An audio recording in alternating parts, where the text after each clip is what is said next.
सूर्य का मतलब है अंधकार नहीं हो सकता। जितने दोष हैं सब अंधकार है, अज्ञान में है। इसका मतलब है कि अभी जो हमें वास्तविक बोध होना चाहिए वो नहीं है। हम आपकी ईमानदारी से संतुष्ट हैं, प्रसन्न हैं, क्योंकि आपने कोई भी छलबाजी नहीं की, मन की सारी सामने रख दी, इसलिए आप आगे बढ़ सकते हो। ये स्थिति हमें ही प्राप्त करना है, भगवान को थोड़ी प्राप्त करना है। हमारे लिए तो सब स्थितियां बनी। नाम जप कीजिए, पवित्र आचरण कीजिए, सबके प्रति अच्छा भाव रखिए। अपने में अगर दोष ना हो तो किसी में दोष दिखाई नहीं देंगे। दोष क्या सबसे बड़ा? मतलब कोई चोरी कर रहा तो हम चोर हैं क्या? कोई व्यभिचार कर रहा तो हम व्यभिचारी हैं क्या? नहीं।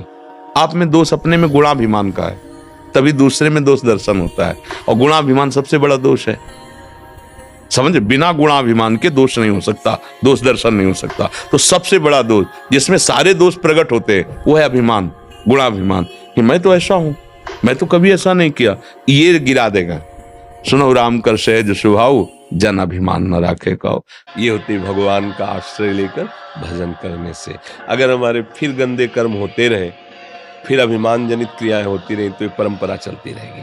पुनरपि जननम पुनरपि मरणम पुनरपि जननम जठरे से। तो ये मनुष्य शरीर मिला हिसाब किताब बराबर करने के लिए, बराबर कर दो। और ये कर सकते हैं भगवान, उनके हाथ में है। क्योंकि हम अभी तो सुधार रहे हैं उनकी कृपा से, लेकिन पीछे जो स्टॉक जमा है उसमें हमारी पहुंचने की हम आग लगा दें, वो तो भगवान के ही हाथ में है। उसमें तो वही भगवान ही करेंगे। इसलिए शरणागति भगवान की। हे नाथ करुणा। बड़े बड़ों को रोना पड़ा है, तभी मालिक क्षमा कर देते हैं। पिता है वो क्षमा कर देते। करोड़ों जन्मों के हमारे ऐसी गलतियां, अनजाने में ऐसी गलतियां होती थी, बड़े बड़े ऋषि मुनियों से हो जाती है। तो अपने तो साधारण जीव हैं। कोई कहते हमसे गलती नहीं हुई, तो हम कह रहे हैं अगर तुम्हें जितना याद है उतना में तुम निर्णय करो अपने न्यायाधीश बनकर, तो आप खुद सोचोगे कि अक्षम्य अपराध हुआ है।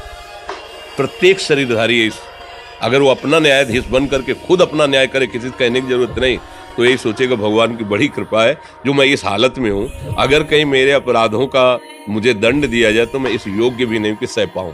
देख लो, अंदर से देख लो, एक एक अपराध अगर गिनाए जाए, ये अपराध ऐसा, ये अपराध ऐसा, ये अपराध ऐसा है, और फिर आप न्याय करो, अपने वकालत की जरूरत नहीं, तो आप खुद ऐसे हो जाओगे कि वास्तविक गलती हुई है, हमसे बहुत गलतियां हुई हैं। बस यहीं से सुधार शुरू हो जाता है। अब लो नशानी अब नानक। भगवान बहुत गलतियां हो गई, अब सुधार करना चाहता हूँ, आप मुझे बल दीजिए, आप मुझे रास्ता दीजिए। तो भगवान उसे रास्ता दे देते हैं। ये जैसे आप लोग आए, भगवान की कृपा हुई आपकी, तब आप हमारे धाम आए हैं। लाडली जी की कृपा से आप बैठ करके सत्संग सुन रहे, भगवत वार्ता सुन रहे। आज के समय में सत्संग, टीवी चला लो, फिल्में देख लो, प्रपंच की बातें करो, इसमें मन लगता है। सत्संग, साधु महात्माओं की बात सुनना, भगवान की बात सुनना, ये बात सोचना कि मेरे कर्म बंधन कैसे नष्ट हो जाए, ये तो भगवान की कृपा से सोचो। कौन सोचता है? वर्तमान के भोगों में इतना प्रमाद युक्त है कि वो सोच ही नहीं रहे कि मेरा क्या होगा, ये तो ये सोच रहे। दूसरे को दुख देकर आज तक कोई सुखी नहीं हुआ, दूसरे को सुख देने वाला कभी दुखी नहीं हुआ। पूर्व कर्मानुसार आ सकता है तो सहने की सामर्थ्य भगवान देते हैं। और शुभ कर्म नाम जप करते हुए भगवत समर्पित भाव से करें तो हमारे संचित भगवान भस्म कर देंगे। कटे कर्म बंधन संसारी, सुख सागर पूरी तति भारी, विधि निषेध श्रृंखला छुड़ाओ। जो विधि निषेध के कारण हमारे शुभ अशुभ कर्म हुए थे, जो बहुत जन्मों के जन्म, उनको भगवान भस्म करते हैं।